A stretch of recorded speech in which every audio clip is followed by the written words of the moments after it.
सीधे लगाना, देखना कोई टेढ़ा ना हो।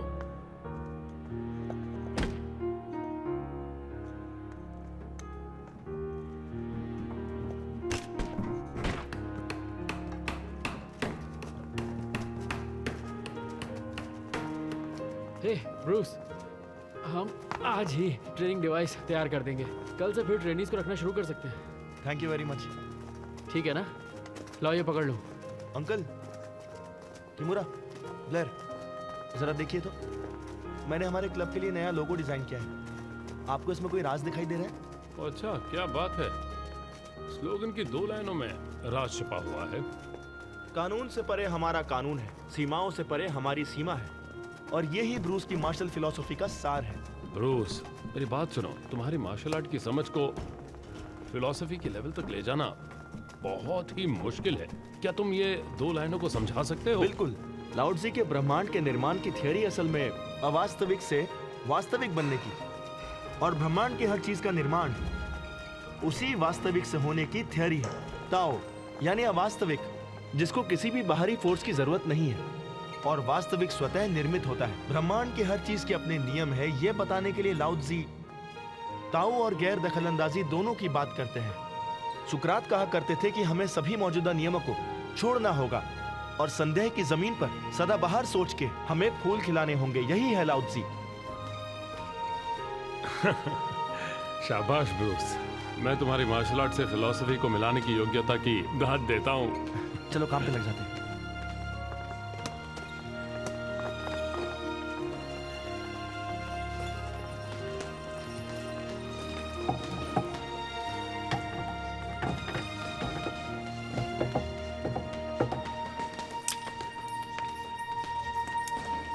चलो उठा लो इसे।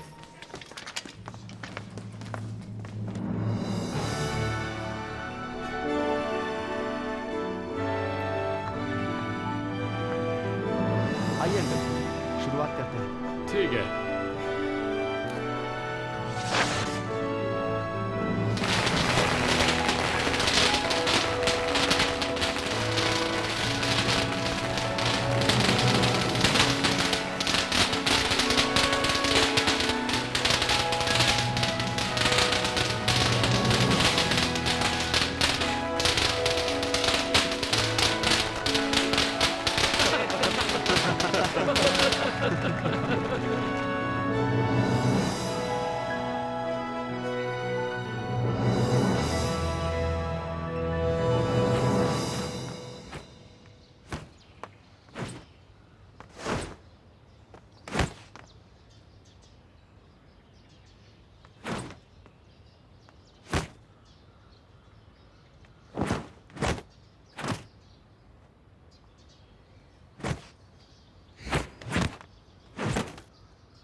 मुझे चाइनीज कुंफू बहुत पसंद है। मैं हमेशा से सोचता था कि कोई चाइनीज स्टाइल मार्शल क्लब मिल जाए, और आखिर मुझे मिल गया। मैं बहुत ही खुश हूँ। ठीक है, इस तरफ प्लीज। हाय। हेलो।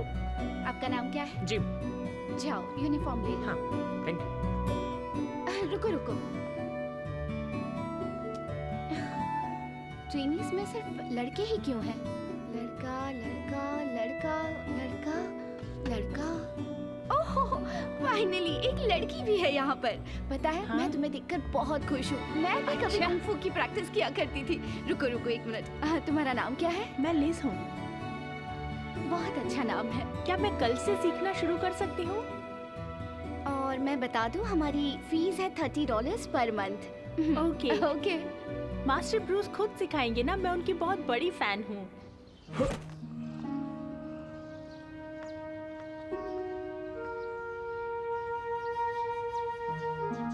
मास्टर, मैं आ गया। ओह, येलो स्किन। मास्टर, मैं हांगकांग में रुक ही नहीं पाया। वांग लिछाओ कैसे हैं? वो नहीं रहे। क्या हुआ था उनको? बहुत समय से बीमार थे। ओह, उनकी किस्मत यही थी। तुमने 3 साल तक ताइवान में मार्शल आर्ट सीखी, मुझे यकीन है तुम में बहुत सुधार आया होगा।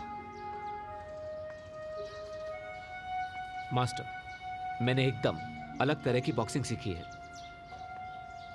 अलग तरह की बॉक्सिंग? वाह, मजेदार बात है।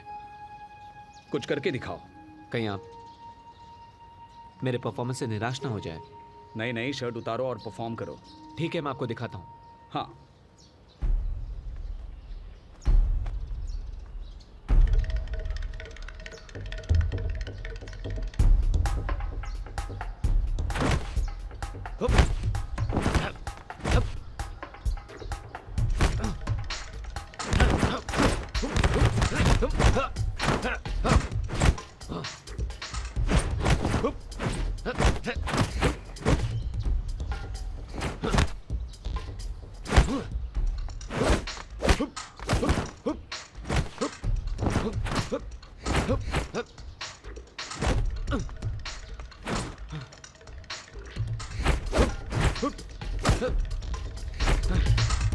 मुझे नहीं लगता कि मार्शल आर्ट की ट्रेडिशनल रूटीन प्रैक्टिस और मूव्स ज़्यादा काम की है।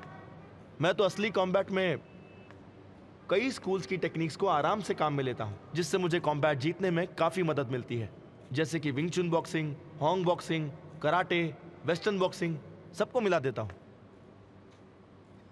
लेकिन यह कहना मुश्किल है कि मैं अपनी कौन सी मूव में कौन से स्कूल की टेक्निक यूज़ करता हूं। इसके लिए मैं अपने मन से सारी टेक्निक्स को निकाल देता हूं और फिर अपने दिमाग को मैं पूरी छूट दे देता हूं ताकि मैं तेज और खुल के फाइट कर पाऊं। एक बात याद रखो, अपने ओपोनेंट को हराने के लिए सबसे सीधा और सरल तरीका अपनाओ।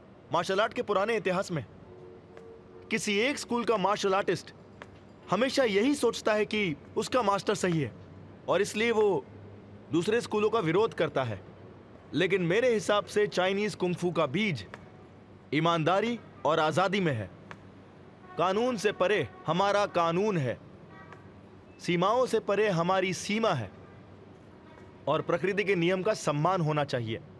ये मेरी वो समझ और वो अनुभव है जो मैंने असली कॉम्बैट से सीखे हैं। इस मार्शल क्लब का उद्देश्य है सबकी खासियतों को इकट्ठा करना और उन्हें मिला देना। वैसे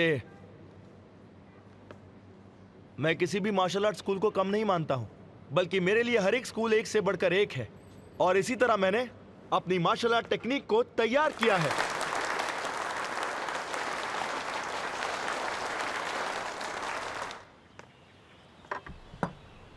चलो चलो बैठ जाओ। मास्टर प्लीज, मैंने सुना आप यहाँ यूएस आकर association of Chinese martial art के हेड बन गए, तो मैं आपसे मिलने आ गया। मैं यूएस इसलिए आया क्योंकि मेरे पास और कोई रास्ता नहीं था। सच बताऊं तो वांग लिछाओ और तुमने वहां मेरे सामने इतनी परेशानियां खड़ी कर दी थी, मैं वहां जी नहीं पा रहा था। कैसे रहता वहां? सब रूस की वजह से हुआ। चलो, जो बीत गई सो भूल जाओ। आगे का क्या प्लान है? बताओ, यहां क्या करना चाहते हो?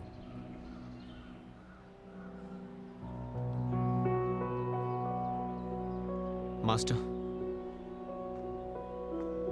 मुझे दुनिया का नंबर 1 मार्शल आर्टिस्ट बनना है, विजेता बनना है। मुझे उस ब्रूस ली को ढूंढना है, बदला लेना है उससे।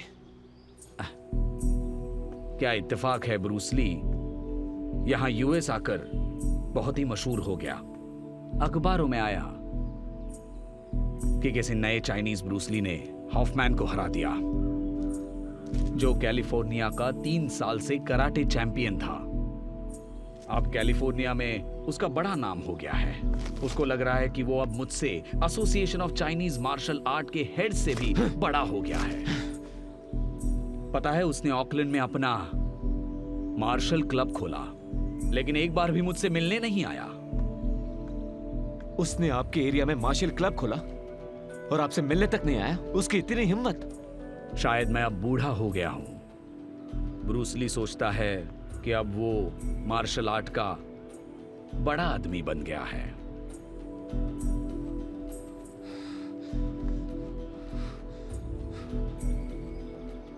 तो आखिर मुझे मौका मिल ही गया। अरे एक, गुड, दो,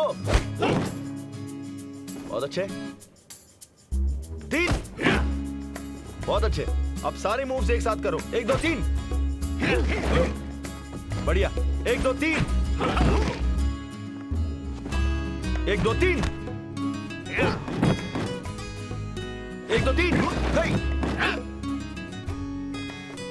फिर से करो।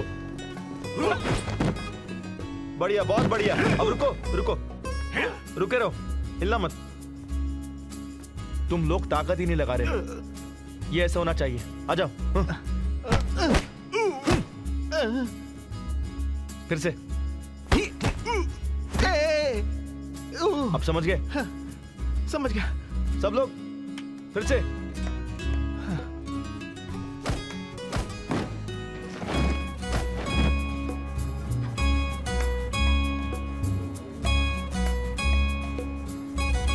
दिक्कत यह है कि ब्रूस ने जो किया वो चाइनीज मार्शल आर्ट सोसाइटी के नियमों में नहीं आता। इसलिए तो कितने ही चाइनीज मार्शल एक्सपर्ट्स ने उसके खिलाफ शिकायतें की हैं। पुराने जमाने से चाइनीज मार्शल आर्टिस्ट इस नियम को मानते आए हैं कि चाइनीज मार्शल आर्ट सिर्फ चीनी लोगों को ही सिखानी है। आज तक किसी ने भी इस पुराने नियम को तोड़ने की हिम्मत नहीं की है। लेकिन ब्रूस ली तो अपने कैलिफोर्निया कराटे चैंपियन के टाइटल के सहारे अपने क्लब का प्रचार कर रहा है। उसके क्लब में ज्यादा ट्रेनीज तो व्हाइट और ब्लैक ही हैं और बाकी सब फिलीपींस के हैं और जापान के हैं। तो ठीक है, हमारे सभी साथी यही सोचते हैं कि ब्रूस ली को मास्टर वांग ही रोक सकते हैं। पूरा एसोसिएशन ऑफ मार्शल आर्ट उनके साथ है, वरना कुंग-फू सिर्फ चाइनीज लोगों को सिखाया जाएगा। ये हमने इतने साल निभाया, ये नियम अब टूट जाएगा। मैंने तो आज तक इतना घमंडी लड़का पूरे यूएस में नहीं देखा। वो अपने किसी भी सीनियर या अथॉरिटी की इज्जत नहीं करता। मास्टर वांग, आप तो हमारे एसोसिएशन के हेड हैं। क्या वो आपके पास कभी आया? ब्रूस ली अभी लड़का ही तो है। वो इतना छोटा है कि अभी उसे इन सब बातों का कोई तजुर्बा भी नहीं है। इस उम्र में हो जाता है। मास्टर वांग, आप उसके अकड़ू रवैये को बर्दाश्त क्यों कर रहे हैं? बल्कि उसे सबक सिखाइए। हमें उसके साथ छोटा नहीं बनना चाहिए। ब्रूस ली की अकड़ को तो अब मैं ही मिटाऊंगा। क्या तुम भी ब्रूस ली को जानते हो? सिर्फ जानता ही नहीं हूं, उससे तो मुझे एक पुराना हिसाब चुकाना है। सच कहूं तो मैं यहां यूएस में सिर्फ ब्रूस ली के लिए ही आया हूं। येलो स्किन, ये यूएस है, हांगकांग या ताइवान नहीं। यहां कोई मुसीबत खड़ी मत करना। तुम्हें पता है ना, ब्रूस अब यहां बहुत पावरफुल है। उसने कैलिफोर्निया के चैंपियन को हराया है। तुम्हें उससे नहीं भिड़ना चाहिए। अगर तुम हार गए तो पता है क्या होगा? हमारी दिक्कतें और बढ़ जाएंगी। मास्टर, आप चिंता मत कीजिए। मैंने ताइवान में रहकर 3 साल तक कड़ी ट्रेनिंग सिर्फ इसलिए लिए कि मैं ब्रूस ली को हरा सकूं। वो तो सिर्फ विंग चुन बॉक्सिंग जानता है, लेकिन मैं अब ऐसी टेक्निक्स जानता हूं जिसके सामने उसकी विंग चुन बॉक्सिंग टिक नहीं पाएगी। अगर जीत गए तो क्या करोगे? मैं तो सिर्फ मार्शल आर्ट की दुनिया के नियमों को मानूंगा। उसे अखबारों में डिक्लेयर करना होगा कि वो मुझसे हार गया है। उसे मार्शल क्लब बंद करना होगा। मास्टर, क्या सोच रहे हैं आप? कुछ नहीं। तुम्हें फिर से सावधान कर दूं कि ये सब अपने तरीके से मत करो। अगर तुम्हें सच में उसको फाइट के लिए चैलेंज करना है तो मैं इंतजाम कर देता हूं और तुम एक ईमानदार मुकाबला पब्लिक में करो। ठीक है, मैं आपके हिसाब से ही चलूंगा। मास्टर माँ, उसको मेरे नाम से एक बुलावा भेजिए। मैं उसको यहां चाय पे बुलाना चाहता हूं।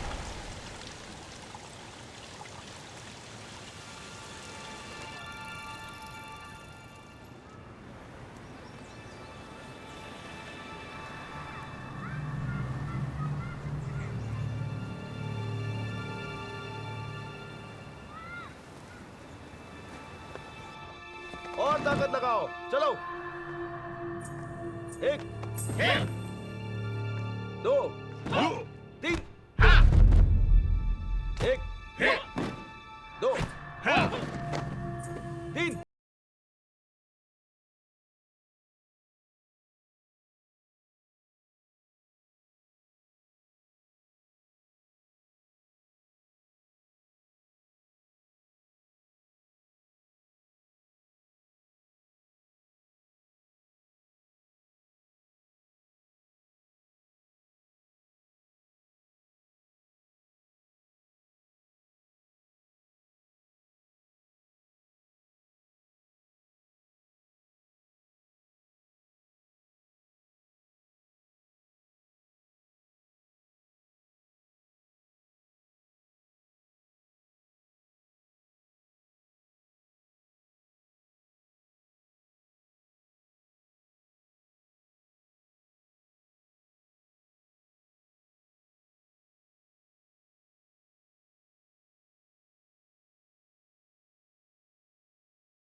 अच्छा लगा। आइए। वैसे शुक्रिया आप यहाँ आए। वेलकम ब्रूस ली, मुझे बहुत खुशी हुई जब आपने हॉफमैन को हराया। ये सभी चाइनीज लोगों के लिए गर्व की बात है। बैठिए ना। मुझे गर्व होता है जब मैं देखता हूं कि यहां विदेश की धरती पर हमारा लड़का इतना कमाल कर रहा है। ब्रूस, पुरानी कहावत है, जो अलग दिखता है वही सबका लक्ष्य बनता है। मुझे पूछो तो तुम सबसे अलग हो ब्रूस, इसलिए बहुत सारे लोग तुमसे चलते हैं। ऐसा लगता है आपने मेरे बारे में काफी खबरें सुनी हैं। यहाँ के कुछ दोस्तों ने मुझे बुलाया और कहा कि चाइनीज मार्शल आर्ट से जुड़े कुछ मुद्दे हैं जिन्हें मैं सुलझाऊं। मुझे बताओ कि उन्होंने अपनी चिट्ठियों में जो कहा है वो सही है या फिर गलत है। ये रही वो चिट्ठियां। इनमें लिखा है कि तुमने सिएटल में अपने क्लब के बाहर एक बोर्ड टांगा है जिस पे लिखा है चाइनीज मार्शल आर्ट। हाँ, बिल्कुल, ये बात सही है। अगर ये बात सही है तो मैं तुमसे और एक बात पूछना चाहूंगा। आप शायद मेरे विदेशी स्टूडेंट्स के बारे में पूछना चाहते हैं। बिल्कुल, मैंने सुना है कि तुम विदेशियों को भी सिखा रहे हो। असल में मेरे क्लब में 80% स्टूडेंट्स विदेशी ही हैं। मैं विदेशी स्टूडेंट्स को सिखाता हूं। फिर तो ये परेशानी की बात है। तुम्हें पता है यहाँ के कई चीनी लोगों ने यूएसए में चाइनीज मार्शल आर्ट सिखाने के लिए क्लब खोले हैं, लेकिन किसी ने भी ऐसा नहीं किया। बहुत पहले से ही सारे क्लब्स इस अलिखित नियम को मान रहे हैं कि चाइनीज कुंफू सिर्फ चीनी लोगों को ही सिखानी है। मैंने आज तुम्हें इसलिए बुलाया ताकि तुम ये गलतियां सुधार लो और खुद ही विदेशी स्टूडेंट्स को हटा दो, नहीं तो ये शिकायतें बढ़ती जाएंगी। मास्टर, ऐसे पुराने नियमों से ही चाइनीज मार्शल आर्ट्स को नुकसान पहुंच रहा है। अगर हमें हमारे मार्शल आर्ट को और बेहतर बनाना है तो ये बेकार के पुराने नियम छोड़ने होंगे। मिस्टर ब्रूस ली, क्या आपने कभी सोचा है कि चाइनीज मार्शल आर्ट्स को विदेशियों को सिखाने का परिणाम क्या होगा? कराटे जापान की नेशनल आर्ट है। जापानीज कराटे को यूएस लेकर आए और उसे यहां सबको सिखाया। अब यहां हर जगह कराटे क्लब्स ही नजर आते हैं। यूएस में कराटे के नेशनल और इंटरनेशनल कॉन्टेस्ट भी होते हैं। अगर जापानियों ने उन्हें सबको नहीं सिखाया होता तो बताइए, क्या ये यूएस में इतना मशहूर होता? बस कीजिए मिस्टर ली, आपकी इस सलाह के लिए शुक्रिया। मिस्टर ली, पर मुझे अब ऐसा लग रहा है कि आप मेरी सलाह नहीं मान रहे हैं। मास्टर वांग, ऐसा लग रहा है कि हमारे आज के मिलने के पीछे कोई और वजह है। बिल्कुल नहीं, मैंने तो आपको सिर्फ एसोसिएशन की तरफ से सलाह देने के लिए बुलाया है और मैं आशा करता हूं आप इन सारे नियमों को मानेंगे।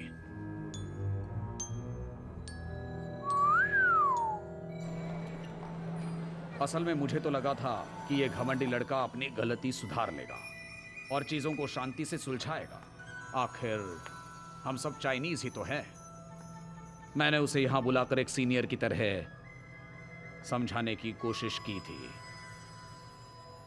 लेकिन मैं गलत था। ब्रूस ली ने न सिर्फ मेरी सलाह को ठुकराया, बल्कि उसने हमारी इंडस्ट्री के पक्के नियमों को भी तोड़ा है। हमें इस बात को एक परेशानी के रूप में देखना चाहिए। हम ऐसे घमंडी लड़के को बर्दाश्त कैसे कर सकते हैं जो हमारे नियम को तोड़ रहा है और विदेशियों को हमारा कुंफू सिखा रहा है। इसीलिए मैंने आप सबको बुलाया है ताकि हम मिलकर इसका कोई रास्ता निकाल सके। बोलिए, क्या बोलना चाहते हैं? रास्ता एकदम आसान है। उसको चेतावनी भेजिए, कहिए कि उसकी हरकतों से चाइनीज मार्शल आर्ट की दुनिया में सभी गुस्से में है। उसको तुरंत आदेश दीजिए, या तो वो विदेशियों को सिखाना बंद करे या फिर अपना मार्शल क्लब बंद कर दे। मास्टर मा और मास्टर हुआंग, वो ऐसा नहीं करेगा क्योंकि वो घमंडी है। तो फिर हम सब मिलकर उसका क्लब तोड़ देते हैं। ऐसा नहीं कर सकते क्योंकि ये कानून के खिलाफ है। वहां पुलिस आ सकती है और पुलिस ना भी आए तो भी ऐसा करना ठीक नहीं है। तो आपकी राय क्या है? मेरे पास एक आइडिया है जिससे कानून भी नहीं टूटेगा और उसे हमारी बात माननी पड़ेगी। सुनिए,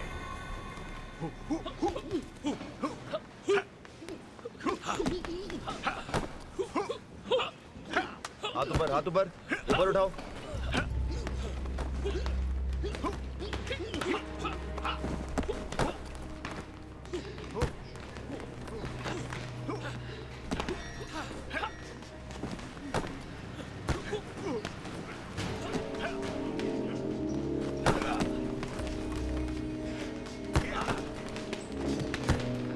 मास्टर।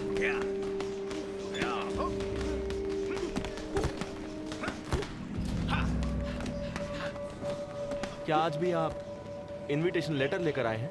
नहीं, मैं आज आपको California world of Chinese martial arts की तरफ से चैलेंज लेटर दे रहा हूँ। चैलेंज? हाँ, अगर मैं चैलेंज स्वीकार करूं तो क्या होगा, और अगर स्वीकार नहीं करूं तब क्या होगा? अगर स्वीकार करेंगे तो कोई एक जीतेगा और कोई हारेगा, और जो हारेगा उसको जीतने वाले की बात माननी पड़ेगी। और अगर चैलेंज स्वीकार नहीं करेंगे तो आपको हम सभी लोगों की बात माननी पड़ेगी। आपको जो कहा जाएगा वो आपको करना पड़ेगा। अब आपके पास सिर्फ और सिर्फ 2 चॉइस हैं, या तो इन विदेशियों को सिखाना बंद कीजिए या फिर अपना मार्शल क्लब बंद कीजिए। मतलब मेरे पास कोई चॉइस नहीं है? नहीं, 2 चॉइस है ना। ठीक है, मैं चैलेंज स्वीकार करता हूं।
ब्रूस ली, तुझे मैं बुरी तरह से हराऊंगा।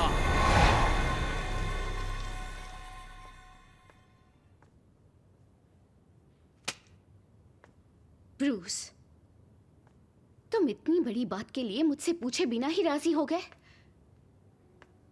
लिंडा, शांत हो जाओ, मेरे पास कोई रास्ता नहीं था।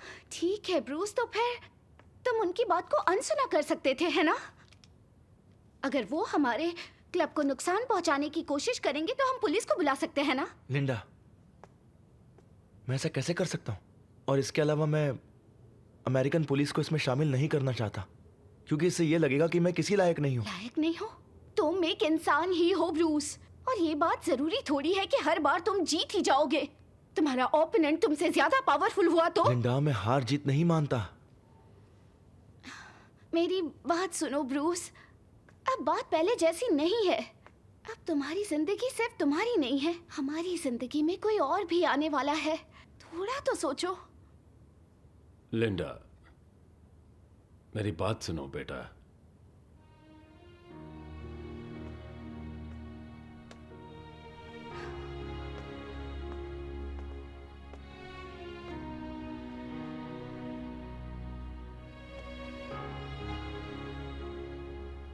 मैं यहाँ के ज्यादातर चाइनीज मार्शल आर्टिस्ट को जानता हूँ। चाहे उन्हें देखा ना हो या उनसे बैटल ना किया हो, पर उनके बारे में सुना तो जरूर है। आजकल जितने भी चैलेंजर्स हैं उन सब के बारे में अगर मैं सोचता हूँ तो वो लोग मार्शल आर्ट्स में मेरी बराबरी तो कर सकते हैं, लेकिन एक बात तो है कि ब्रूस उन सभी पर भारी है, और अगर उनका ब्रूस के साथ सामना हुआ तो ब्रूस के जीतने के चांसेस 90% हैं। और बाकी के 10% का क्या? मैं जानता हूं कि तुम्हारा क्या मतलब है, और मैं तुम्हारे डर को भी अच्छी तरह समझ सकता हूं बेटा। तुम डर रही हो ना कि कोई ऐसा मार्शल आर्टिस्ट भी हो सकता है जिसे हम नहीं जानते हो, लेकिन मैं तुमसे ये कहना चाहूंगा कि ब्रूस को हराना बहुत ही मुश्किल काम है। हालांकि ये मेरा अंदाजा है। लेकिन मुझे नहीं लगता कि कोई बड़ा मास्टर ब्रूस का ओपोनेंट बनेगा। ब्रूस मुझे एक रास्ता नजर आ रहा है। ये जीत सकता है अगर ये मेरी बात सुने तो। कौन सी बात अंकल? कॉन्टेस्ट में तुम्हें मेरे हिसाब से चलना होगा। चाहे तुम इस बैटल में हार भी जाओ, मैं गारंटी देता हूं कि तुम्हें ज्यादा चोट नहीं आएगी। अंकल, मुझे आपकी बात समझ में नहीं आ रही। बैटल के नियमों के हिसाब से अगर एक पार्टी लड़ते हुए बीच में रुक जाए तो दूसरी पार्टी को भी तुरंत रुकना पड़ता है। मैं तुम्हारा स्वभाव जानता हूं ब्रूस, तुम कभी भी हार मानकर रुकोगे नहीं। इसलिए लिंडा, मैंने सोचा है कि ये निर्णय लेने का हक मेरे पास होगा कि ब्रूस को रुकना है या नहीं और कब रुकना है। ब्रूस, क्या तुम मुझे ये हक दोगे? पर ऐसी नौबत ही नहीं आएगी। जानता हूं, लेकिन अगर ऐसा होता है, अगर तुम लड़ाई हारने लगोगे और मैं देखूंगा कि तुमसे ताकतवर ओपोनेंट तुम पर अटैक कर रहा है और तुम उससे नहीं बच पा रहे हो, तो मैं सफेद टॉवल गिरा दूंगा। और जैसे ही मैं ऐसा करूंगा, तुम्हें लड़ाई को रोकने का मेरा आदेश मानना होगा। आप ऐसा क्यों कर रहे हैं? ये बहुत जरूरी है। हम सभी चाइनीज हैं, है ना? इस तरह के कॉम्बैट और कॉन्टेस्ट हमारे आपस के मामले हैं ब्रूस। इसलिए कभी भी तुम्हें या हमारे किसी दूसरे चाइनीज भाई को नुकसान नहीं पहुंचना चाहिए। ब्रूस,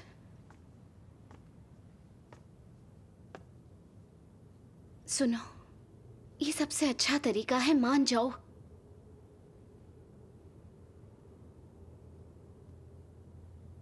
ब्रूस, मान जाओ ना प्लीज। ठीक है अंकल, मुझे मंजूर है, लेकिन मुझे यकीन है कि आपको टॉवल गिराने की जरूरत ही नहीं पड़ेगी।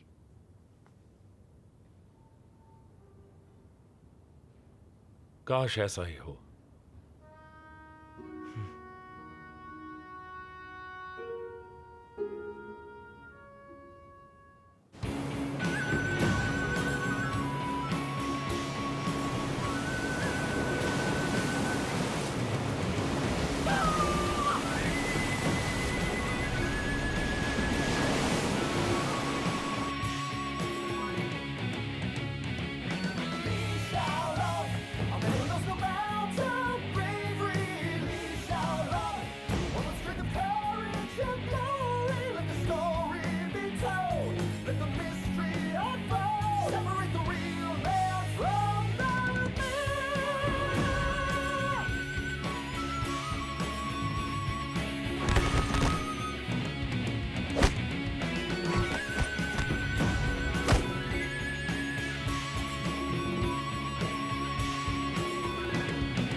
जल्दी कीजिए, अपनी जगह पर आइए। आ जाइए प्लीज, आ जाइए। इस तरफ आइए प्लीज। आइए इधर बैठिए प्लीज, यहां बैठिए।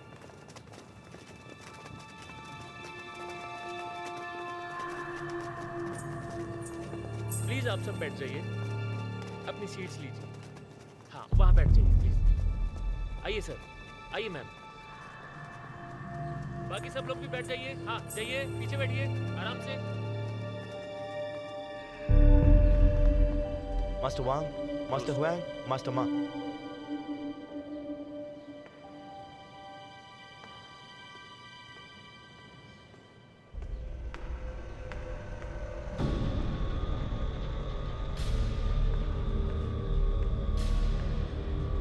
ब्रूस ली,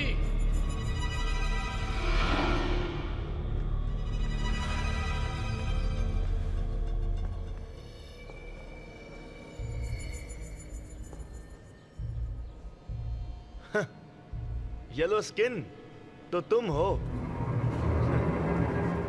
चौंक गए देख के? बिल्कुल चौंक गया। चाहे तुमने कितने भी अमेरिकन और जापानियों को हराया हो,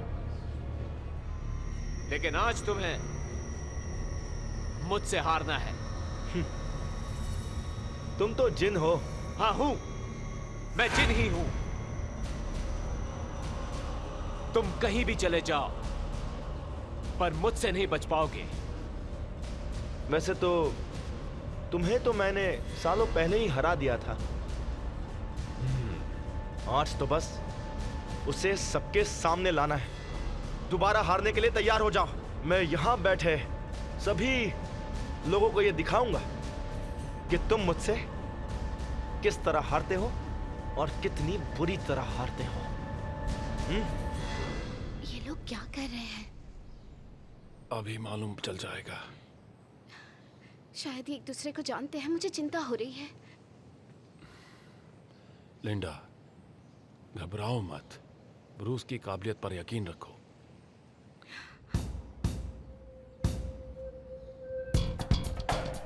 कम ऑन।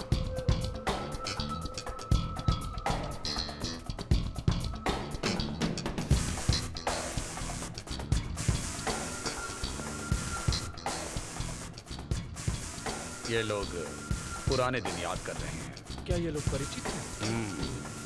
उससे थोड़ा ज्यादा ही है कुछ।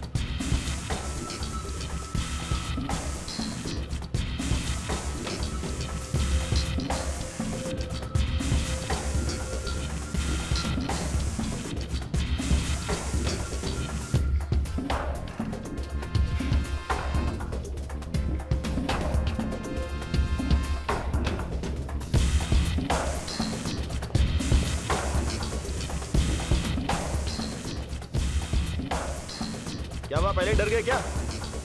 अटैक करो।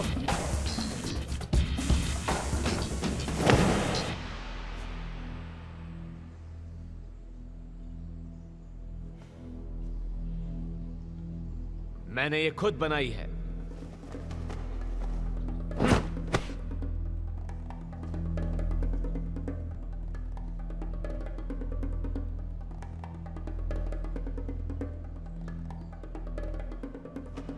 वहां फाइट करते हैं। जो भी गिरेगा वो हार जाएगा। मंजूर है?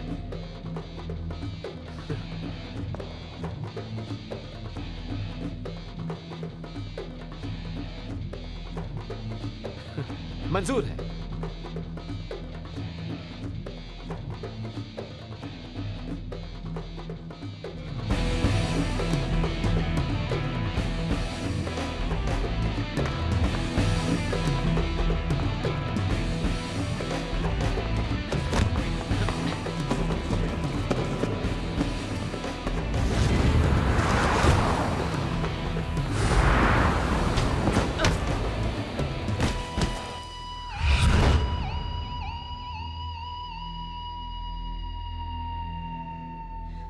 अंकल, ये लोग इतना ऊपर क्यों चढ़ गए? क्योंकि इन दोनों की ताकत एक बराबर है और नॉर्मल तरीके से किसी का भी जीतना मुश्किल है। ऐसा लगता है जैसे ब्रूस को उसका पुराना दुश्मन मिला है। इस ओपोनेंट को हराना आसान नहीं है। नॉर्मल बैटल में तो वो एक दूसरे को देख सकते हैं, लेकिन आंखें बंद कर लेने के बाद चीजें बदल चुकी हैं। अभी एक दूसरे को नहीं देख सकते। इनको ओपोनेंट की दूरी का अंदाजा सिर्फ सुनकर लगाना होगा, सिर्फ पैरों की या सांस की आवाज से, या फिर ओपोनेंट की गंध से, या उनके कपड़ों की आवाज से। इन सारी चीजों से ये लोग एक दूसरे की दूरी महसूस कर सकते हैं। असली एक्सपर्ट्स तो अपने ओपोनेंट की पोजीशन को उसके बॉडी हेयर से भी जान सकते हैं। इससे वो अपने ओपोनेंट पर अटैक करने का मौका पा लेते हैं। लेकिन ऐसी काबिलियत एक साधारण मार्शल आर्टिस्ट में नहीं होती।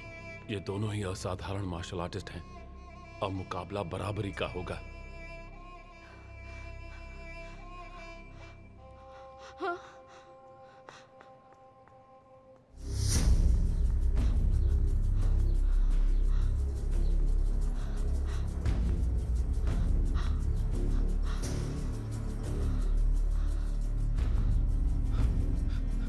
मैं जाके देखता हूँ कि लिंडा को क्या हुआ। हाँ?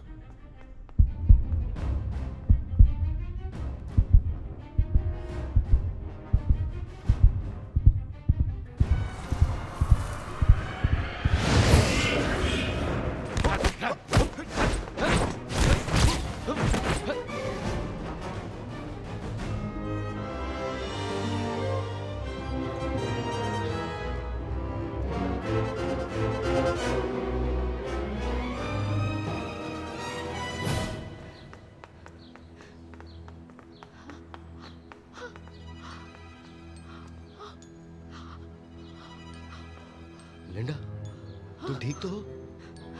किमरा, लगता है बच्चा आने वाला है। हाँ? मैं भी जाके ब्रूस को बताता हूँ। नहीं नहीं, ऐसा मत करना। ब्रूस फाइट कर रहा है।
तो मैं ये फाइट रुकवा देता हूँ। ये बताना बहुत जरूरी है। किमरा, रुको।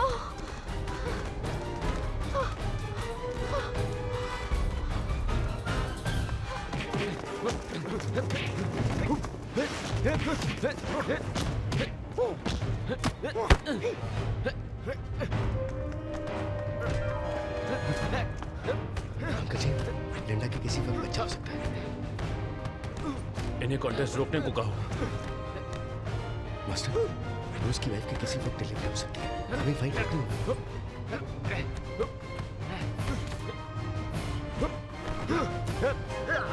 रुक जाओ। क्यों रोका?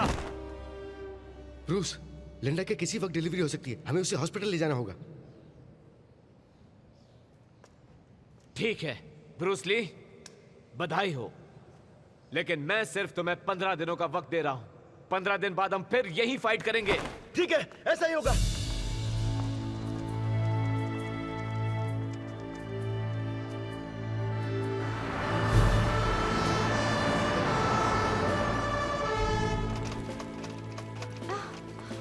लिंडा, हिम्मत रखो, सब ठीक होगा। जल्दी हम दोनों मम्मी पापा बन जाएंगे। तुम फिक्र मत करो, मैं तुम्हारे साथ हूँ। क्या रिश्तेदार अंदर जा सकते हैं? यही इंतजार कीजिए।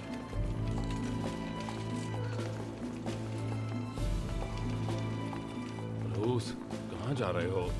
बैठो, आराम से बैठो। बैठ जाओ। ब्रूस, परेशान मत हो, सब ठीक ही हो।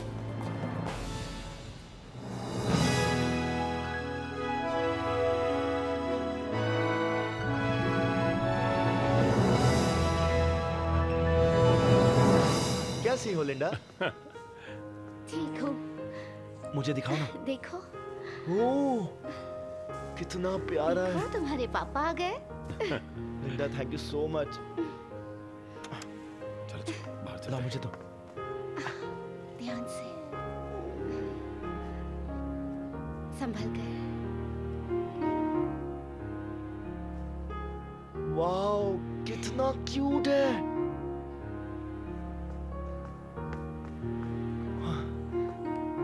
हेलो बेबी, मैं तुम्हारा पापा हूँ। तुम कितने क्यूट हो बेबी। ये दिखने में 75% तुम्हारे जैसा है, सिर्फ 25% मेरे पे गया है। अब हमारी टीम बन गई है, समझे? मम्मी की टीम अलग और पापा और बेबी की टीम अलग। मैंने इसका चाइनीज नाम सोच लिया है। क्या? गुआहाओ। वाओ, अच्छा नाम है। मतलब क्या है? इसका मतलब है अपने देश का नाम रोशन करने वाला। ओह, हे, अब तुम इसका अच्छा सा अंग्रेजी नाम रख दो। मैंने तो सोच रखा है, इसका नाम होगा ब्रैंडन ली। ब्रैंडन ली। ब्रैंडन ली। हेलो ब्रैंडन ली। जाओ अपनी मम्मा के पास जाओ। हाँ। तुम देखना, अब तुम आ गए हो ना, ओह। तुम्हारे पापा कैसे उस येलो स्किन को हराते हैं। क्यों? सही कहा ना? 许多年前，你跨过了湘江，越过了大洋，孤身一人只换了辛苦。你赤手空拳，哦，三招不实，极大的宇宙震荡，四海翻腾，四海翻腾，四海翻腾。